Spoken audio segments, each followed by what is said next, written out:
Hey everyone, welcome back to My Left Eye. Just a quick update on the Lewisham mayoral by-election which we reported on a couple of days ago. Obviously a little bit of attention was drawn to this as the Workers' Party of Britain had a candidate standing in the election.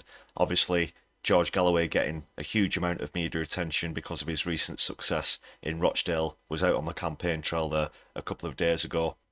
However, this time around, he's been unsuccessful, as the BBC are reporting here. Lewisham has elected Brenda Dacres as the first ever black woman mayor in Lewisham. Brenda ran for the Labour Party in the South East London Borough and won 21,576 votes, a 51.5% share. However, the turnout for the election was very low at 20.73%. The by-election was held after the previous mayor, Damien Egan, quit to run to become an MP in Bristol. Green Party candidate Michael Heron came second with 6,835 votes. Ms Dacres said that she hoped her election would be an example that young people from ethnic minority backgrounds could follow. She told the BBC London that housing was a massive priority, including building of new homes and ensuring existing houses were up to scratch. I would hedge my bets as to how much Keir Starmer would get behind that, of course. Liberal Democrats came third in the ballot with 4,896 votes, followed by the Conservatives on 3,784. As you can see here as well, John Hamilton, who was representing the Workers' Party of Britain, followed the Conservatives with 2,378 votes. The Christian People's Alliance candidate 1,233 and the independent candidate Nick Long 917. Turnout, as mentioned, was 20.74%.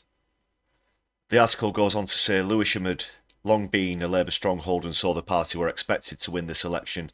In her acceptance speech to the audience of mainly Labour activists gathered in a school hall in the early hours of Friday morning, she spoke of how, when her parents first came to the UK as part of the Windrush generation, that they could never have imagined that their daughter would become the first black woman directly elected mayor. She later told reporters that she hoped she would become a role model and an inspiration to young people in Lewisham, 25% of whom come from black and ethnic minority backgrounds. The low turnout was perhaps not unexpected in a standalone by-election, but it feeds into the criticism that some opponents have made before this vote about it being a waste of council taxpayers' money. It's understood the election cost £635,000 to run.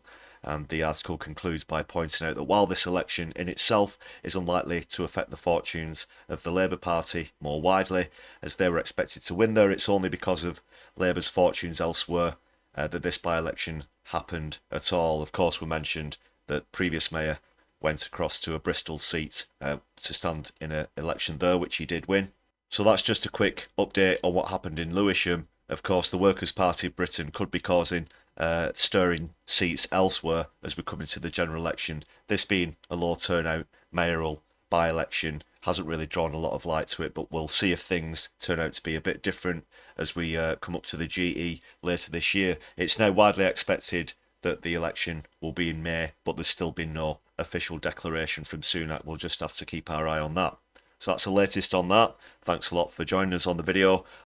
Thanks so much for watching. Please help to spread the good word by subscribing, hitting the like button and sharing our content around. You can support the channel even more by joining us with one of our membership packages that have lots of perks for you to enjoy, starting from just 99p per month. Or to make a one-off contribution, please visit our Buy Me a Coffee page. Links are in the description below. Thanks again for watching. My Left Eye will be seeing you soon.